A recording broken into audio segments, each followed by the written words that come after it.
Ja, und damit herzlich willkommen in diesem nächsten Weihnachtstutorial und du hast es schon gehört, heute geht es hier um „Leise rieselt der Schnee", auch ein ganz bekanntes, beliebtes Weihnachtslied. Das ist ja nun schon das zweite Lied hier meiner Weihnachtsreihe von Liedern. Ja, wenn du den ersten Teil hier nicht gesehen hast, also da habe ich einmal vorgespielt und gezeigt, wie man in der Weihnachtsbäckerei am Klavier spielen kann. Das war das Video letzte Woche, ne? Das habe ich dir hier oben noch mal verlinkt. Ja, wenn du das verpasst hast, gerne mal reinschauen. Und heute gucken wir uns also hier „Leise rieselt der Schnee" an. Ich habe es dir einmal schon vorgespielt. Eine Version davon wohlgemerkt. Es gibt da verschiedene Versionen, die man spielen kann. Ich möchte dir also in diesem Tutorial mehrere Versionen zeigen. Das Ganze spielt in F-Dur. Erstmal generell, ne? Also die Version, die ich dir zeigen werde hier, spielt in F-Dur. Auch die anderen Versionen. Das heißt, wir brauchen nur die Töne der F-Dur-Tonleiter. Und das Ganze spielt im Dreivierteltakt, ja. Das heißt, wir können auch hier so eine Art Walzer Begleitung mit dazu machen. Ja, das werde ich dir alles zeigen. Ich werde es so machen, ich zeige dir erstmal die Grundmelodie des Stückes, ja, auf der rechten Hand und dann die Töne, die die linke Hand hier begleitet. Das ist so die einfache Version. Dann zeige ich dir diesen Walzertakt. Ja, das ist eine Variante. Das ist ein bisschen fortgeschrittener, aber auch nicht allzu schwer. Ne? Das klingt dann wie folgt. Ja, ich habe es dir eben schon mal leicht vorgespielt.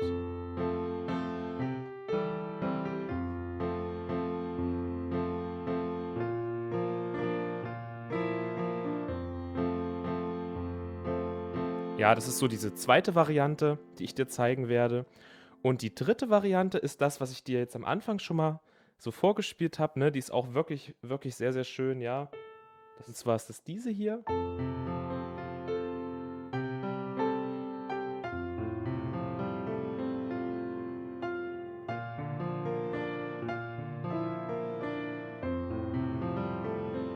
Genau, ne? Das Ganze kann man übrigens auch hier oben spielen, ja.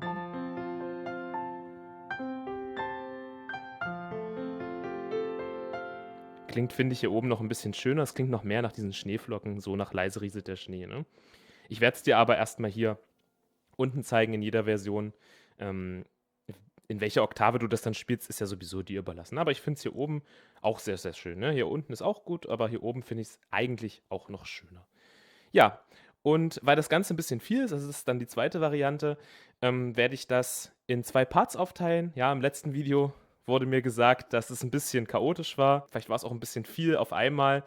Deswegen habe ich mich dazu entschieden, hier dieses „Leise rieselt der Schnee"-Tutorial in 2 Parts aufzuteilen. Und zwar machen wir heute den ersten Part mit der Grundmelodie und dieser ersten Variante. Und nächste Woche kommt dann der zweite Part, wo ich dir dann die Variante hier zeige, die ich eben gespielt habe, also die zweite Variante, wo wir hier wirklich die Klaviatur so aufwärts gehen, ne? Also wo wir den Akkord aufwärts spielen mit beiden Händen. So viel erstmal zum Aufbau und dann würde ich sagen, starten wir auch direkt mal ins Tutorial. Ich zeige dir jetzt erstmal die Grundmelodie auf der rechten Hand. Und wir spielen zunächst folgende Melodie, ja, erster Part. Das ist der erste kleine Unterabschnitt, ja. Wir starten auf dem kleinen Finger hier auf dem A, ne? Das A ist hier dieser weiße Ton zwischen den dreien schwarzen Tönen, ne? Und zwar hier an der Stelle ist das A. Da legen wir den kleinen Finger drauf. Das ist ganz wichtig hier mit der Fingerhaltung, damit wir die Finger auch dann für die anderen Parts hier zur Verfügung haben, ne? Deswegen so, ja, also der kleine Finger hier auf dem A. Und dann spielen wir A, nochmal A, G, nochmal A, G, F. Ja?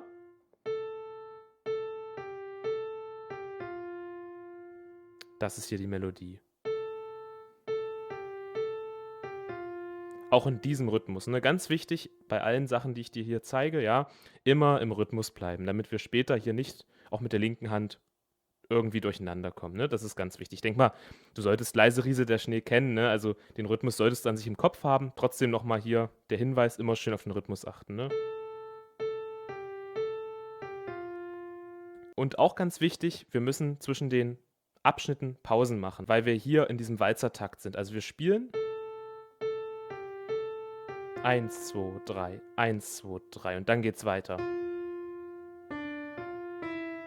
1, 2, 3, 1, 2, 3. Ja, das hat auch was mit dem Rhythmus zu tun. Da bitte auch darauf achten, dass du hier entsprechend dann diesen Rhythmus einhältst. Ne? Dann hast du ja gesehen, sind wir jetzt auch schon hier beim zweiten kleinen Überabschnitt. Spielen also dann hier das F und spielen diese Melodie. Ja? Also wir spielen F, D, F, E, F, C. 1, 2, 3, 1, 2, 3.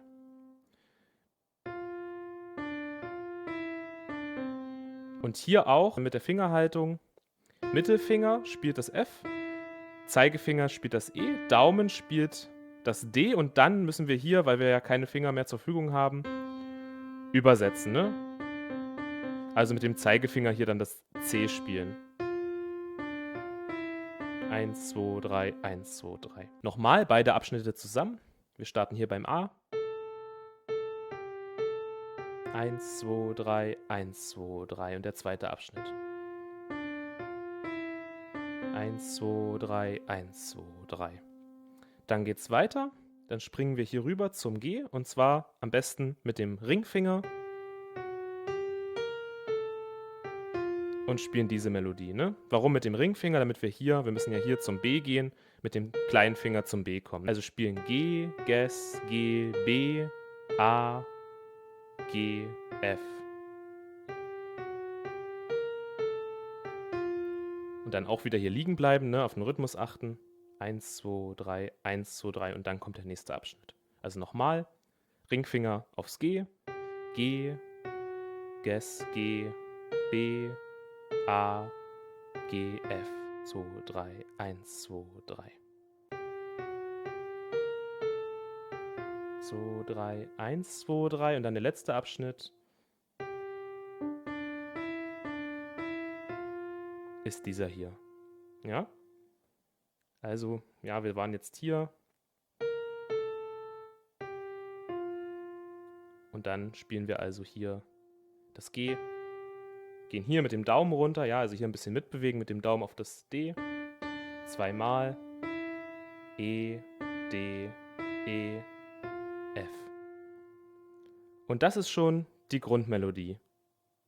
Gerne nochmal in Ruhe üben. Ich spiele jetzt noch einmal komplett vor, was die rechte Hand also spielt. 2, 3, 1, 2, 3. 2, 3, 1, 2, 3. Dann springen wir hier rüber. 1, 2, 3, 1, 2, 3 und dann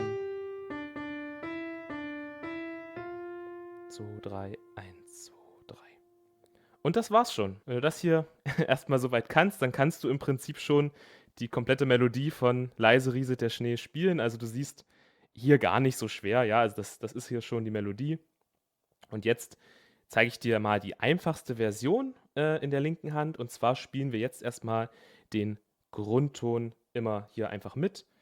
Das ist auch ganz wichtig, das erstmal in der einfachen Variante zu üben, damit wir später hier besser verstehen in den anderen Varianten, was die linke Hand spielt. Ne? Also jetzt erstmal ganz, ganz simpel mit Grundton, ja. Eventuell reicht dir diese Version ja auch schon, ist ja auch ganz schön. Und zwar spielt die linke Hand F, C, F,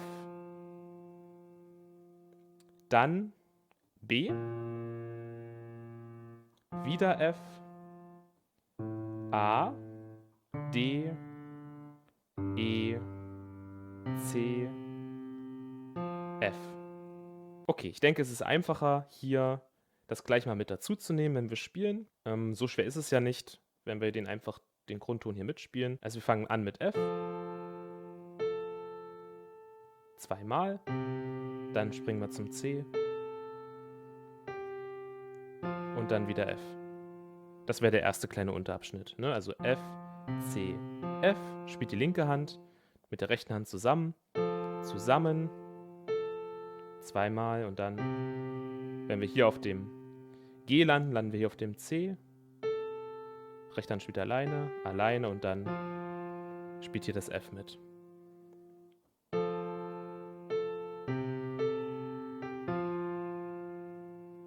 Das ist es schon. Wenn man möchte, kann man jetzt das F nochmal anschlagen an der Stelle, wenn wir hier diese Pause machen. Ne? Wir bleiben ja auf der rechten Hand liegen. Das heißt, wir machen ja diesen 1, 2, 3, 1, 2, 3 Takt. Ja? Also wir spielen 2, 3, 1, 2, 3. So, und jetzt könnten wir natürlich bei dem zweiten Mal 1, 2, 3 könnten wir hier nochmal das F spielen. Und zwar wie folgt. Ne? Wir spielen da also 1, 2, 3, 1, 2, 3. Ja, das ist so eine kleine Variante hier an der Stelle. Ne? Du kannst aber auch einfach einmal nur das F anschlagen.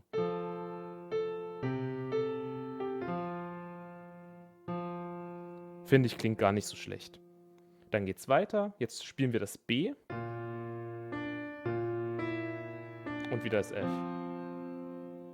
Und auch hier zweimal, wenn du möchtest. Ja? Also B zusammen hier mit dem F.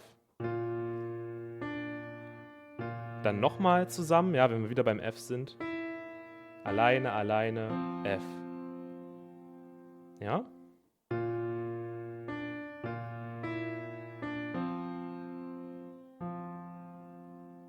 Bis dahin erstmal.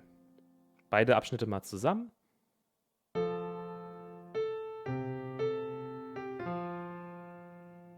Ich mache es jetzt mal nur mal einmal, ne?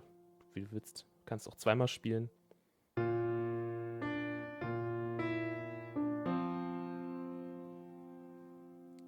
Okay. Dann geht's weiter. Jetzt sind wir hier auf diesem G und dann spielen wir hier das A.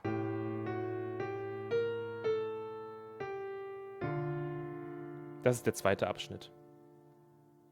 Also erst hier A und G gleichzeitig spielen, ja? Dann spielt die rechte Hand komplett alleine. Und wenn wir hier auf dem F landen, spielen wir hier das D mit.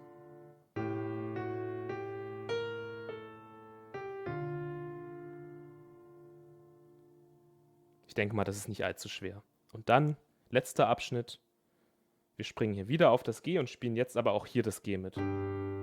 Ja? Rechte Hand spielt alleine und dann C, alleine, alleine, F. Es ist hier übrigens völlig egal, ob du das C hier unten oder hier oben nimmst, ob du das F hier unten oder hier oben nimmst. Das ist egal. Hauptsache, du spielst den Grundton mit. Ne? Also ich könnte es auch so spielen. Ich könnte auch hier zum Beispiel das G spielen. Und dann hier das C. Und dann hier das F. Das ist egal, ne? In welcher Oktave du das spielst. Ob du das hier spielst, hier oder hier. Das ist ja für die Melodie egal, das ist dann einfach Geschmackssache. Das kann man auch immer mal wieder anders machen. Ich spiele das einmal komplett nochmal vor in dieser einfachen Version. Also wir fangen hier beim A an und spielen hier das F. Dann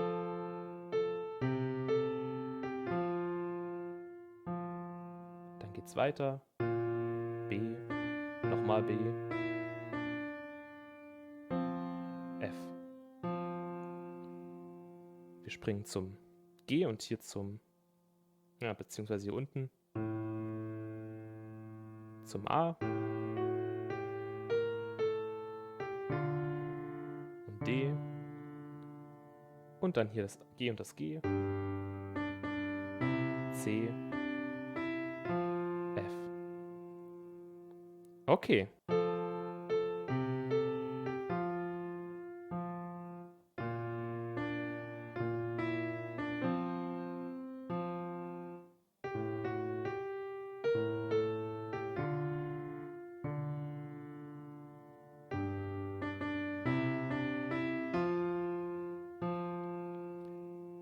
Und das ist es schon. Das ist Leise rieselt der Schnee in der ganz einfachen Version. Einfach die Grundmelodie und die linke Hand begleitet einfach immer den Grundton. Wir können uns hier insofern noch steigern, dass wir jetzt auf der linken Hand zum Beispiel das nicht als einzelnen Ton spielen, sondern als Oktavton. Das heißt, wir spielen hier das F, nicht nur hier, sondern hier auch. Ja? Also nicht nur hier oben, sondern auch hier unten gleichzeitig. Ne?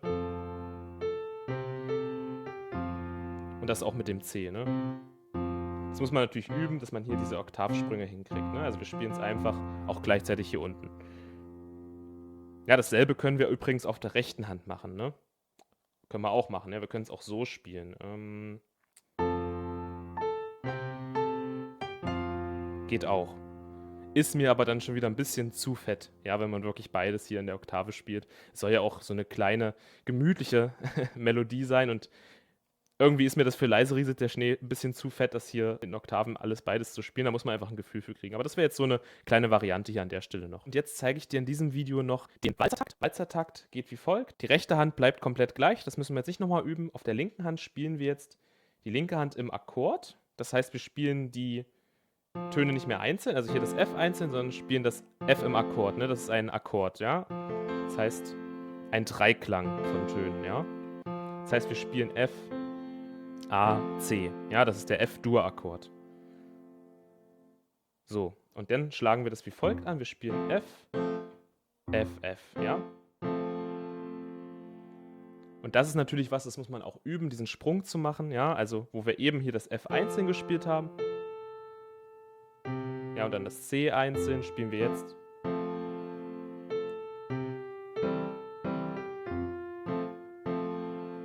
So hier, ja. Also wir machen nichts anderes, als dass wir immer hier von dem unteren F zum oberen spielen, ja. Diesen Oktavsprung also machen und dann aber das obere F in dem Akkord hier spielen.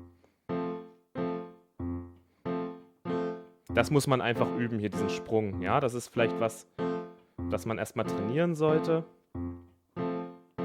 In jeder Tonart das mal zu üben, hier hochzuspringen und den Akkord zu spielen. Und dann spielen wir also wie folgt, ne? Hier das F, 1, 2, dann zum C. Das schlagen wir jetzt aber so an, ja, das heißt, wir schlagen nicht hier oben C an, sondern wir schlagen das C in dieser Akkordumkehrung an, ne? Das ist eine Akkordumkehrung. Grundakkord, erste Umkehrung, zweite Umkehrung, ja. Schlagen wir also hier so an. Warum mache ich das? Damit wir uns hier mit der rechten Hand nicht verhaspeln, damit sich das hier nicht überschneidet, ne? Also schlagen wir auch hier Grundton C und dann zweimal den Akkord an und dann springen wir wieder zum F.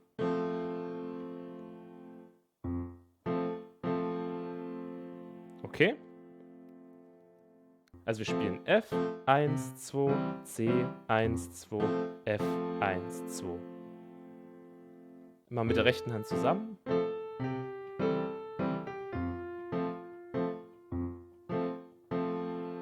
Das Ganze wiederholt sich dann auch zweimal, ne? Das F hier.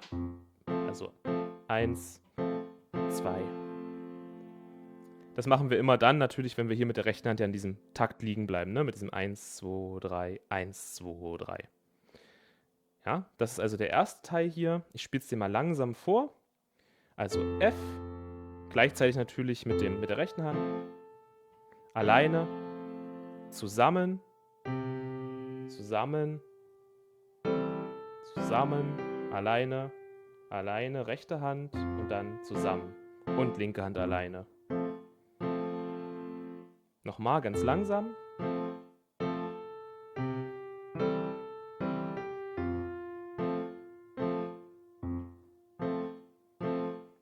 Nochmal.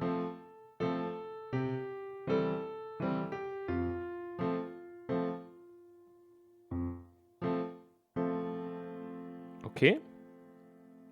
Das ist übrigens auch immer, der Rhythmus ist immer gleich.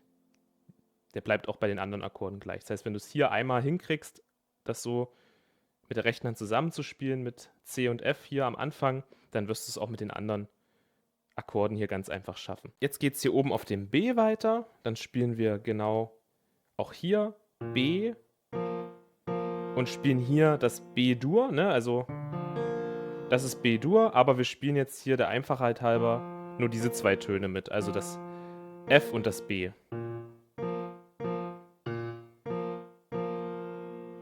Ja, also B, nochmal, ne, das wiederholt sich nochmal und dann wieder F.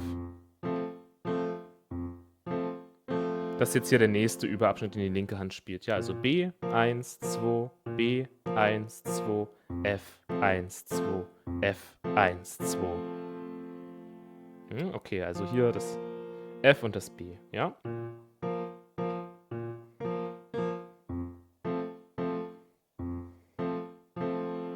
Jetzt mal mit der linken Hand zusammen, diesen Abschnitt wieder. Linke Hand ist jetzt hier auf dem F und dann spielen wir zusammen.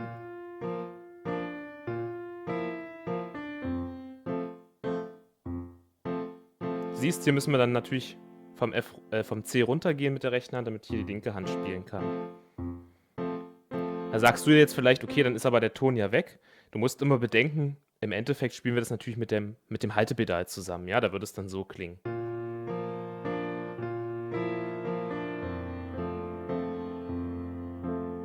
Ja, da nehme ich ja dann hier zwar die Hand weg beim C, aber durch das Haltepedal bleibt ja der Ton gehalten. Also, wir spielen das zusammen. Ja, also das F und das B zusammen.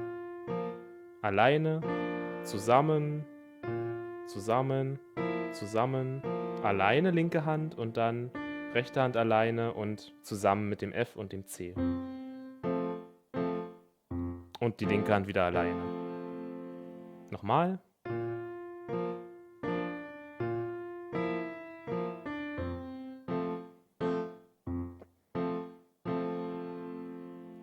Genau der gleiche Rhythmus wie eben. Bis dahin, bitte üben, wiederholen. Dann geht's weiter. Jetzt spielen wir auf der linken Hand A-Dur. Ja, das ist der A-Dur-Akkord. Beziehungsweise der hier, ne? Und jetzt spielen wir den Rhythmus so. Ne? Wir lassen hier also dieses Cis hier weg, sondern spielen hier nur das E und das A. Du kannst es auch mitspielen, das kannst auch so spielen. Mir persönlich klingt das aber ein bisschen zu fett, ein bisschen zu viel. Ich lasse das hier immer weg und spiele halt nur das E und das A. Ja? Das Ganze auch zweimal. 1, 2, 1, 2 und dann springen wir hier zum D. Ja?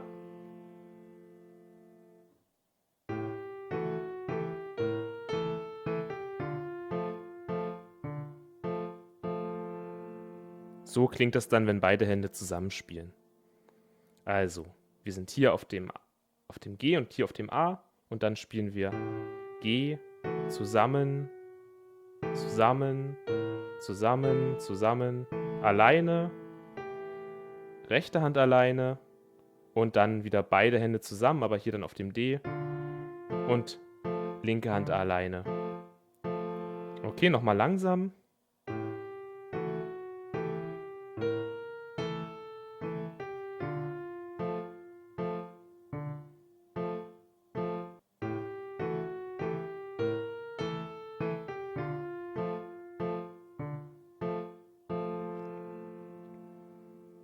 Bis dahin, bitte üben. Dann kommt der letzte Abschnitt und hier spielen wir G-Moll eigentlich. Ja, das ist eigentlich der G-Moll-Akkord. Aber wir lassen hier wieder das B weg und spielen nur das D und das G. Ja? Also spielen hier G, D, G. Aber das Ganze nur einmal, ne? Dann springen wir nämlich zum C. Da kannst du es dir jetzt aussuchen, ob du es hier unten oder hier oben spielst. Ich spiele es lieber hier oben, also C. Das spiele ich dann so, ne? Das spiele ich jetzt also nicht in der Umkehrung, sondern spiele es hier ganz normal. Ganz normal C-Dur-Akkord. Das heißt, wir spielen also dann das E und das G und F.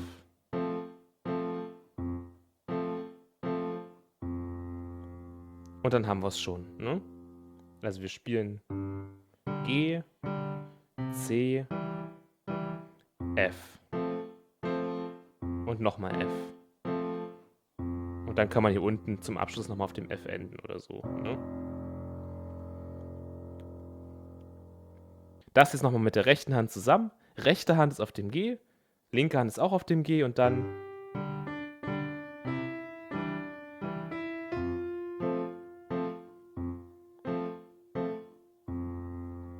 spielen wir hier so beide Hände zusammen. Okay, ich spiele es dir nochmal langsam vor und erkläre es dir nochmal. Also nochmal, zusammen, alleine linke Hand, zusammen beide Hände, alleine rechte Hand, zusammen beide Hände, zusammen, alleine linke Hand, alleine rechte Hand und zusammen. Und dann die linke Hand alleine. Rechte Hand bleibt liegen.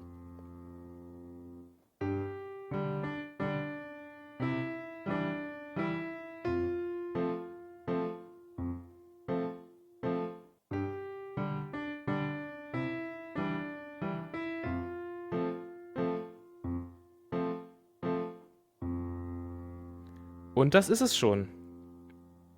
Wenn du das also soweit kannst, dann kannst du hier auch richtig schön leise rieselt der Schnee in diesem Walzertakt spielen. Ich spiele dir das Ganze jetzt noch einmal vor, mit Haltepedal noch dazu. Beim Haltepedal ganz wichtig, du gehst immer vom Haltepedal runter, wenn du hier den Akkord wechselst. Also, ja, ich spiele jetzt hier F. Und jetzt, wenn ich aufs C gehe, gehe ich kurz vom Haltepedal runter und wieder drauf sofort, ja. Jetzt gehe ich wieder kurz runter, wieder drauf, wenn ich das F spiele. Ja, und dann bleibe ich liegen und jetzt wieder, wenn ich auf dem Bese bin, kurz runter, wieder drauf. Und dann auch wieder. Ja, immer wenn wir den Akkord wechseln, einfach kurz vom Haltepedal runtergehen und wieder drauf gehen. Dann haben wir hier also eine schöne, flüssige Musik und dann verschwimmt das Ganze auch nicht, wenn wir zu lange auf dem Haltepedal drauf sind, beziehungsweise klingt dann auch nicht zu abgehackt. Dann spiele ich dir nochmal alles hier vor. Rechte, linke Hand, also das klingt dann so, ne?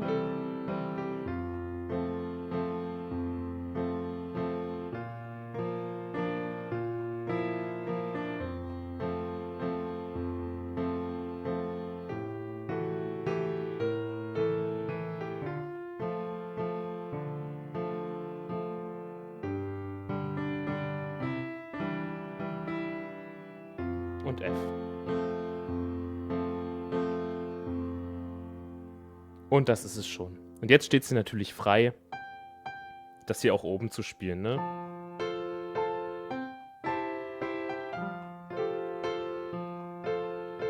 Jetzt habe ich mich gerade hier ein bisschen verspielt, bin hier mit auf die Taste gekommen, aber ist ja nicht so schlimm, ne? Prinzip verstanden. Du kannst es dann natürlich auch in jeder anderen Oktave hier spielen. Ja, und das war's schon. Also, ich hoffe, ich habe es übersichtlich gestalten können, sodass du jetzt auch nicht damit überfordert bist.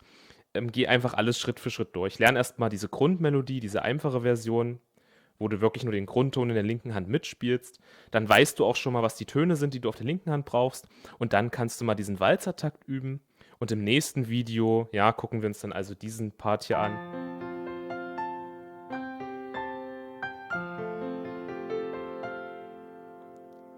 Also das ist ja auch wunderschön, das so zu spielen, ja.